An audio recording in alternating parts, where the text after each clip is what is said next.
Me llamo Rodrigo Menéndez Piñar, soy actualmente vicario parroquial de Mocejón, en Toledo. Soy sacerdote diocesano de la Archidiócesis Primada.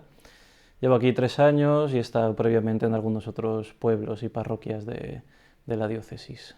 Bien, San Pablo en la primera carta a los Corintios dice que Cristo tiene que reinar, ¿no? Él está hablando de unos temas escatológicos, del reinado de Cristo en su última manifestación, pero hace como una especie de parada y dice, tiene que reinar. Entonces toda la tradición cristiana siempre ha vivido con esta conciencia. Al final el reinado de Jesucristo no es otra cosa que el influjo sobrenatural que Cristo nos ha traído, es decir, en el fondo la salvación, la justificación de las almas por la gracia. Lo que ocurre es que al ser el hombre por su propia naturaleza un ser social, todo aquello que es propio del hombre, todo lo que es natural en el hombre, también ha sido de algún modo redimido por Cristo y elevado también a un plano superior, de tal manera que en todas sus dimensiones el reinado de Cristo tiene que manifestarse, no solo en que la propia alma responda con libertad a la fe, que guarde los mandamientos, que lleve una vida de piedad, luchando contra el pecado, esto lo entendemos intuitivamente todos, sino que todos los órdenes, todas las dimensiones del ser humano tienen que estar cristificadas de alguna manera, ¿no? Y es aquí donde entra la importancia de seguir insistiendo y afirmando en el reinado de Cristo en nuestras vidas, que no es, como digo, solo la vida personal, sino que es también la vida social, la vida cultural y la vida política. Hay un texto muy conocido, muy citado del Papa León XIII en la Immortale Dei, que es una encíclica que trata precisamente del orden cristiano que tiene que tener la comunidad política, la república, en un sentido clásico, esta palabra, claro, que viene a decir con una cierta nostalgia algo así como hubo un tiempo en que la filosofía del Evangelio gobernaba las ciudades, ¿no? Entonces viene a explicar el Papa que, bueno, digamos, echando los ojos para atrás y viendo en el régimen de la cristiandad un momento histórico en el que la sabiduría cristiana va impregnando todos los órdenes, no solo las almas individuales, sino las leyes, las instituciones, todos los órdenes del ser humano, lógicamente con las deficiencias propias de cualquier momento histórico, porque es propio del hombre también la deficiencia, la contingencia, el propio pecado, pero se mira como digamos, un ideal, ¿no?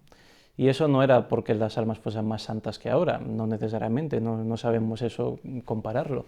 Lo que sí que podemos ver es que en un cierto momento histórico, Cristo, como camino, como verdad y como vida, tiene una influencia real, en ese sentido, un gobierno, un reinado sobre los hombres y sobre la sociedad en general, ¿no? Y es algo que, pues tristemente, hoy en esta sociedad apóstata, pues hemos perdido. En este año que estamos con el centenario de la Quas Primas, esta encíclica del Papa Pío XI sobre el reinado de Jesucristo, reinado social de Jesucristo, él insiste, ¿no?, que Jesucristo es rey por derecho natural, evidentemente, porque es Dios, pues por lo tanto tiene ese imperio sobre toda la creación, pero dice con una manera muy fina que Cristo es rey por derecho de conquista, ¿no? Porque con el acto supremo de la redención, su oblación en la cruz de obediencia y de amor, dando su vida por nosotros, pues también merece por nuestra parte un reconocimiento como Salvador, como caudillo, como guía, por lo tanto, como rey.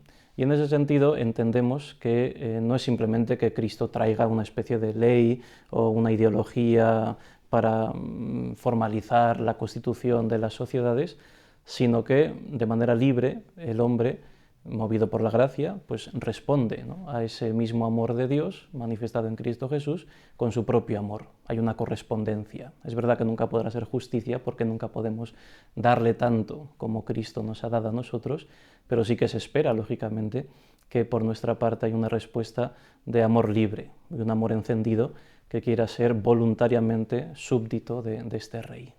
Sí, efectivamente. Si hemos dicho al comienzo que el reinado de Cristo es fundamentalmente su influjo sobrenatural de gracia y de salvación sobre nosotros, eso implica la respuesta de caridad principalmente por nuestra parte, pero de todo el conjunto de las virtudes cristianas, y en ese sentido no se trata de de proclamar de palabra a Cristo simplemente o de ponerlo en la esfera pública, aunque todo esto es necesario, sino que hay una raíz previa a todo eso, que es la conversión sincera del propio corazón a Cristo, ¿no? De tal manera que lo que Él dice lo hagamos nosotros propiamente nuestro, no por una ceguera, digamos, de tipo ideológica, sino porque estamos realmente convencidos, gracias a su mismo testimonio, de quién es Él y qué ha venido a hacer por nosotros, ¿no? Es el mismo Dios hecho hombre que ha venido a salvarnos. Y en ese sentido, nunca podrá reinar realmente en una sociedad si previamente no hay una auténtica conversión de las almas a Cristo, ¿no? Es cierto que esto durante la vida mortal, hasta los cielos nuevos y la tierra nueva, nunca va a ser perfecto, ¿no? Por poner una analogía del mundo científico, pues hace falta al menos una masa crítica que vaya precipitando, por ejemplo, algún tipo de reacción, como puede ser en la energía nuclear, por poner un ejemplo. Entonces también hace falta una cierta masa crítica de la sociedad que sea auténticamente cristiana convertida para que podamos entender que Cristo, digamos, está reinando, no solo en esas almas individuales, sino también en la sociedad. Entonces, sin conversión del corazón no hay realmente un reinado de Cristo auténtico. El reinado social de Jesucristo comienza en la familia. Es doctrina común del magisterio de la Iglesia insistir en que la familia es la primera célula de la sociedad. Y esto es muy importante entenderlo, porque no se trata de un presupuesto que se asume simplemente por una herencia del pasado y por la importancia lógica que la familia tiene para la cultura humana, sino que entendemos que todo hombre viene a este mundo en una sociedad ya. Esa sociedad es la familia como primera pequeña sociedad. Nunca es fruto de un mero pacto voluntario de unos individuos que deciden, para alcanzar pues, un cierto objetivo, unirse en sociedad. De manera natural, previa a todo pacto, hay ya un tipo de sociedad, y esa es la familia. Y luego, de manera connatural a esa misma familia, cuando esas familias no pueden alcanzar sus fines propios, se van uniendo, y ahí surgen pues, los municipios, las regiones, hasta llegar a esa coronación última que con el lenguaje moderno se llama Estado, ¿no? Entonces, en ese sentido es muy fácil entender. Si la semilla está sana, pues el árbol tenderá a estar sano también, ¿no? Si la semilla o la fuente del manantial está contaminado, pues lógicamente las aguas últimas pues también van a estar contaminadas.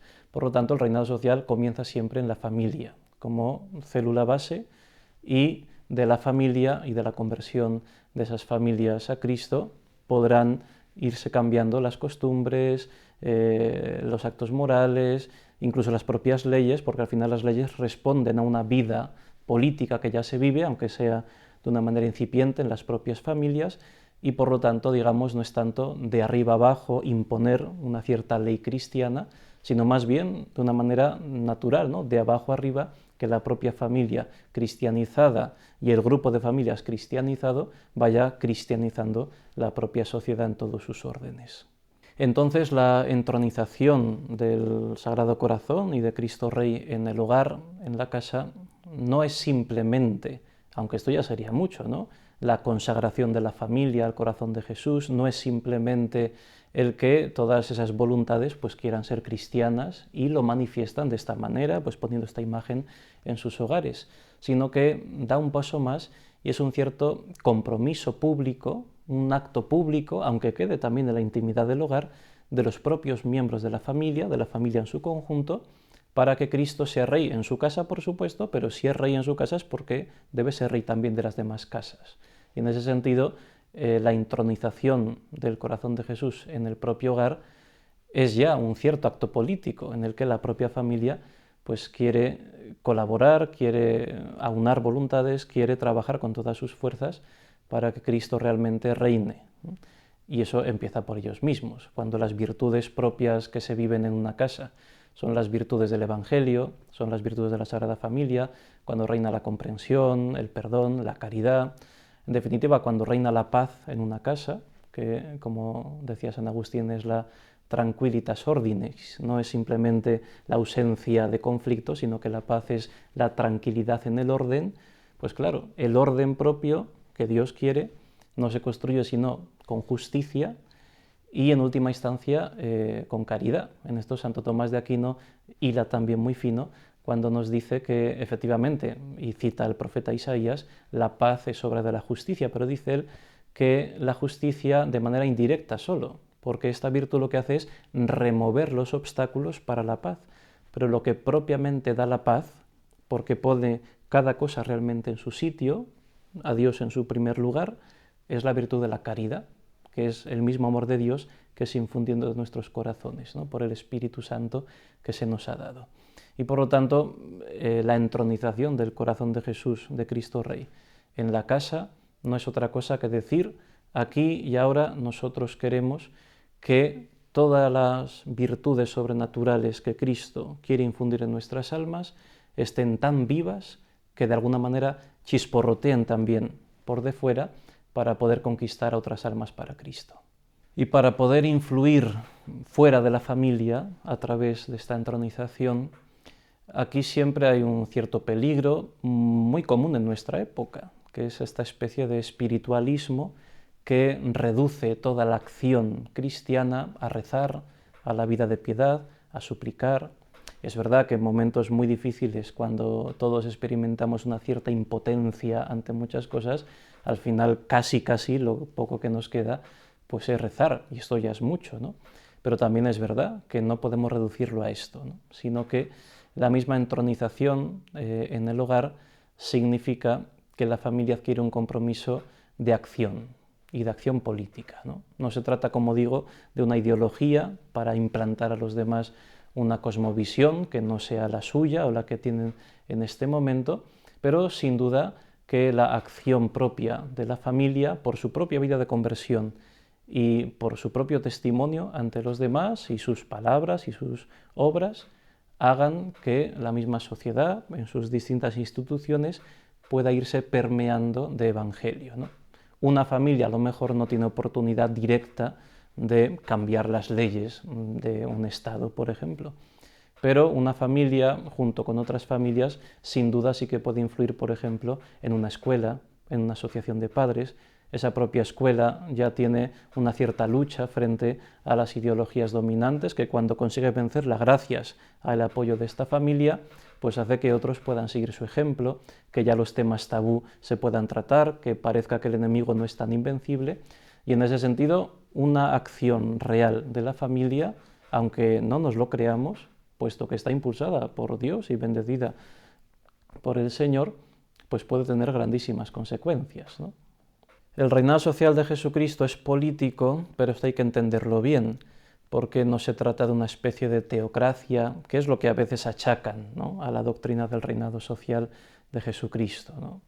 No se trata de una teocracia, no se trata de comprimir a las almas y encauzarlas necesariamente sin contar con sus voluntades libres hacia la práctica de la religión. No se trata de esto, pero tampoco es un reinado meramente espiritual o meramente interno o meramente de nuestro momento actual. Es un reinado que es para siempre, es un reinado que no es solo interno, sino para toda la sociedad externa. Es un reinado que no solo es espiritual, sino también material en la medida en que el hombre es cuerpo y alma, y por lo tanto todas las dimensiones también materiales del hombre y toda sociedad, lógicamente formada por hombres, pues tiene su parte espiritual, pero tiene también sus dimensiones que no son propiamente espirituales, tienen que estar impregnadas de la gracia de Cristo. Sí, nuestro momento histórico a nadie se le escapa que es especialmente oscuro en muchos de sus puntos. Entonces, el defender y el proclamar el reinado de Jesucristo podría parecer, y esta es una tentación muy fina del demonio, que es una ilusión, que es simplemente tirar balones fuera, que es una especie de ideal inalcanzable. Y podríamos responder que en cierto modo sí, al modo del Evangelio, cuando nuestro Señor está hablando de la salvación y los apóstoles escandalizados dicen, entonces, ¿quién puede salvarse? Pues el Divino Maestro responde, es imposible para los hombres, pero Dios lo puede todo. Pues aquí ocurre algo semejante. Es cierto que las fuerzas mundanas, y en ese sentido, cuando Cristo encuentra almas de verdad consagradas a Él en cuerpo y alma, porque están entregadas a la causa de su reinado, porque están encendidas en su amor, en su caridad, porque están convencidas de ser súbditos de su rey, pues saben que es difícil, sin duda, ¿no? No es el discípulo más que el maestro, nos dijo el Señor, y por lo tanto, si me persiguieron a mí, pues también os perseguirán a vosotros. Si esto han hecho con el leño verde, pues ¿qué harán con el seco? ¿No? El Evangelio nos avisa en muchas ocasiones de la lucha y de la dificultad que vamos a tener, pero, como dice San Pablo, pues todo lo puedo en aquel que me conforta, ¿no? Y si Dios con nosotros, ¿quién contra nosotros? Esto es precisamente un acto de profunda fe, porque no pone el fundamento simplemente en las pesquisas humanas y en los posibles poderes temporales que puedan ayudarnos en esta empresa. Es cierto que hay que ser astutos como serpientes, dice el Evangelio, y no despreciar todos los elementos naturales para ponerlos al servicio de Cristo. Pero al fin y al cabo, pues la victoria le pertenece a Él, ¿no? Un gran soldado siempre repetía esta sentencia, ¿no? Que la victoria pues pertenece a Dios, pero a nosotros nos corresponde la gracia del combate. Una de las sensaciones habituales que podemos tener en esta lucha es precisamente el miedo o la desesperanza ante un enemigo tan poderoso o ante una dificultad tan grande. Pero hemos de recordar siempre que toda la historia de la Iglesia está jalonada con multitud de testimonios de auténticos valientes que eran como nosotros, de carne y hueso, no eran superhombres, pero que se dejaron llevar por la fuerza del Espíritu Santo. Tenemos el testimonio de los mártires, tenemos la doctrina de los maestros, tenemos la propia estética cristiana que tiene su parte de combate. San Bruno, para los cartujos, quiso este lema, ¿no? Stat crux dum volvitur orbis, ¿no? Mientras el mundo da vueltas, ¿no? Mientras el mundo va y viene, ataca o se repliega, la cruz permanece, ¿no? Entonces la parte de la cruz es algo que vamos a llevar siempre, ¿no? Quien quiera ser mi discípulo, que se niegue a sí mismo, que cargue con su cruz cada día y que me siga. Y en ese sentido, decía un grandísimo poeta que bienaventurados eran los tiempos difíciles, porque ellos harían la depuración de los cobardes. El reinado social de Jesucristo, que empieza por la familia, pues tiene que tener consecuencias, evidentemente, tiene que notarse en la propia vida familiar, cuando reina entre los padres, entre los hermanos, entre todas las relaciones y los vínculos de sangre, la comprensión, el perdón, la misericordia, la paciencia, en el fondo la paz, pues son señales, ¿no?, de que el reinado de Jesucristo está creciendo en ese hogar, ¿no? Especialmente la paz, ¿no? Tanto las revelaciones del corazón de Jesús a Santa Margarita como en algunos otros mensajes y en la propia doctrina de los santos, tenemos esta virtud como una especie de compendio de todas las demás, ¿no? La paz como la tranquilidad en el orden, como la llama San Agustín. No se trata solo de no pelearnos, de ausencia de conflicto, sino que la paz en la propia familia es cuando todo está en su debido sitio, ¿no?, en el orden propio, y eso se posee no con un esfuerzo de violencia interna, aunque habrá que esforzarse, por supuesto. Hasta que lleguemos al cielo tenemos las consecuencias del pecado original y padecemos cierta concupiscencia, y por lo tanto nunca es fácil. Pero cuando todo está en su sitio y eso se posee con tranquilidad, de manera, digamos así, connatural, pues surge la paz.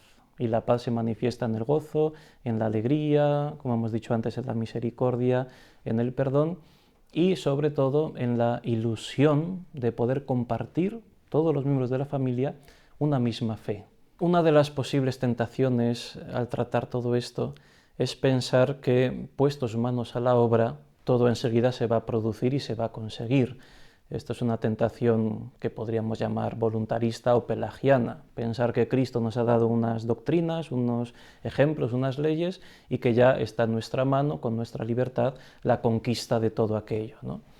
Y no, por supuesto que Cristo cuenta con la total voluntad de nuestra parte, pero confiamos en la acción de la gracia de Dios y sabemos que la providencia también va conduciendo la historia y la vida de las naciones por donde pues al final contribuya a su mayor gloria. Y en ese sentido nuestro momento histórico, pues en la medida en que nosotros podemos reflexionar sobre ello, sin duda parece más bien un momento de una cierta derrota histórica del reinado social de Jesucristo, y quizá incluso con nuestro mayor esfuerzo nosotros no veamos los frutos.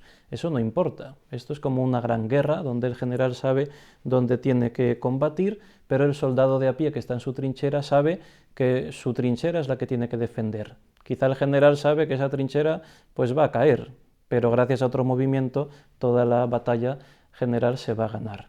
Y en ese sentido, Dios sabemos que tiene ya la victoria, Cristo ha vencido, pero por paciencia y para que las almas se conviertan a Él, pues todavía tarda en manifestar plenamente el reino eterno. Mientras tanto, nos toca a nosotros combatir. Cuando uno puede pensar que es demasiado pequeño para cambiar las cosas o para transformar este mundo nuestro, pues hay que recordar la misma historia, ¿no? Al final nuestro Señor empezó con 12 apóstoles, la mayoría de los cuales eran pues gente sencilla, con pocas posibilidades, un traidor entre ellos, la mayoría con miedo, con una cierta cobardía, hasta que recibieron la gran confirmación de fuerza por parte del Espíritu Santo. ¿Qué quiere? Según nosotros entendemos, encontrar pues voluntades generosas que se pongan a su servicio, a pelear por su causa, que luchen no solo hacia afuera por un reinado público que es necesario, sino también siendo ellos reyes de sus propias vidas, puesto que en el bautismo somos ungidos también así, como reyes para tener dominio de nosotros mismos por la gracia, para forjar las virtudes y para orientar toda nuestra vida hacia la gloria y la alabanza de Dios. Y en ese sentido, con eso poco, Dios puede hacer maravillas. Uno de los ejemplos más claros que tenemos del trabajo por el reinado social de Cristo es el testimonio hasta la sangre, ¿no? Los mártires, ¿no? De hecho, la palabra mártir literalmente significa testigo, y entendemos que ese supremo testimonio hasta la muerte de no negar a Cristo, sino de querer seguir sirviéndolo, incluso si ello conlleva la propia muerte, significa la oblación más alta que se puede hacer por un rey, y por lo tanto, por parte de ese rey, el reconocimiento más grande que dará a esos buenos hijos. Por lo tanto, el martirio realmente es una gracia muy grande de Dios que no merecemos, en el sentido de que si fuera solo con nuestras fuerzas jamás podríamos dar ese testimonio, pero Él que está en nosotros nos quiere sostener. También es verdad, ¿no?, que en nuestra época hay sin duda muchos lugares de nuestro mundo en los que se persigue también hasta la sangre a muchos cristianos. Pero generalmente en nuestras sociedades, vamos a decirlo así, occidentales o del primer mundo, todavía esto no ocurre así, y sin embargo hay otra forma más sutil de martirio. No me atrevería a decir cuál de los dos es peor, en el sentido de que Dios sabe solo medir las cosas, nosotros es muy difícil que podamos, pero que se suele llamar así martirio blanco, ¿no?, que es un martirio de las ideas, del desprecio, del ningunear, del apartar, de la burla frente a todos aquellos que se profesan cristianos, ¿no? Entonces, cuando uno es íntegramente cristiano, que eso le suponga una defección de este mundo, en muchos casos necesaria, lógicamente eso duele, eso cuesta, es una cierta forma de martirio, pero pues al fin y al cabo podemos pensar en la eternidad, ¿no? Pues que son 80, 90 años, 100 los más longevos que vivan, o los 15 años pues de un San José Sánchez del Río, 14, 15, con los que da su vida por Cristo, o de mártires pues también en una temprana edad, comparado con la vida eterna. Pues al final, si uno pone una balanza, los siglos de los siglos, eternidad de eternidades, y sean 100 años porque uno vive tranquilo y sosegado porque ha hecho las paces con este mundo, o vive mucho menos tiempo porque ha tenido que dar su vida por el propio Cristo, sea de sangre o sea porque consumido por las propias fuerzas del mal, pues se ha desgastado por el Evangelio, ¿qué es lo que de verdad vale? Pues sin duda la eternidad. Uno de los grandes apóstoles de la entronización, quizá el más, del Sagrado Corazón en los hogares de Cristo Rey, es el padre Mateo Crowley, corazonista peruano. Y él, entre otras muchas cosas, insistía en que ya en su época, y en la nuestra muchísimo más, uno de los grandes males de muchos cristianos en su vida sacramental es llegar a considerar la Santa Misa como, dice él, la llave que nos abre la puerta del sagrario para comulgar.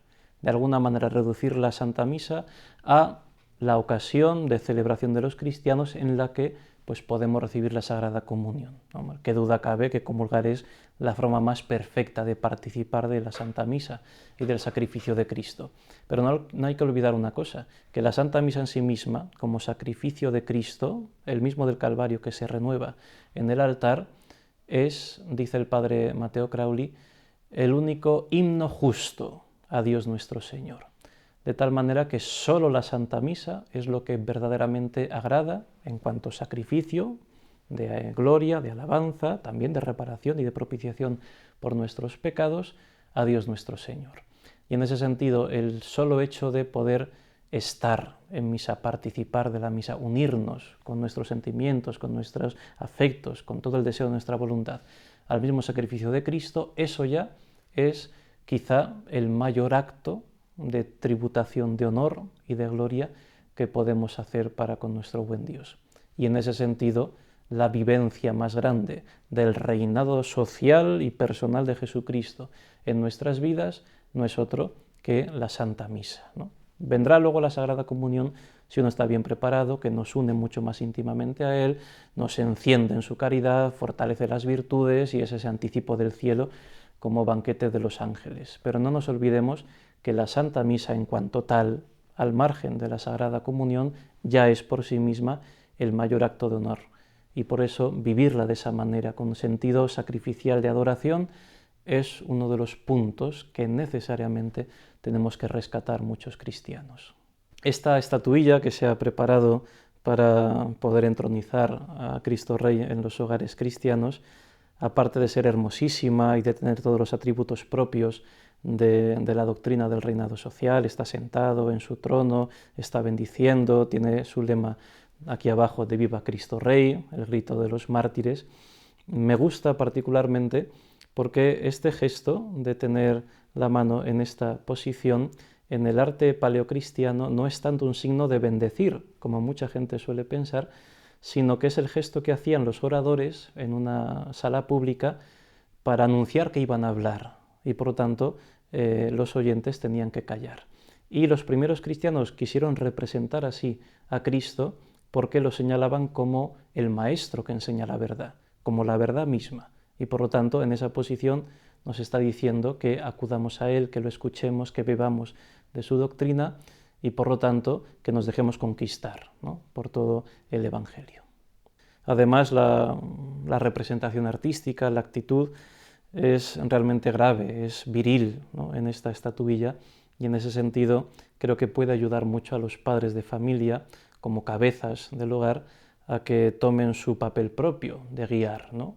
Quizá uno de los males de nuestra época respecto a los que viven cristianamente es haber convertido la religión en algo pietista, en algo ad intra, en algo que de alguna manera, sin querer ofender a nadie, pues podríamos calificar de algo más como femenino, ¿no?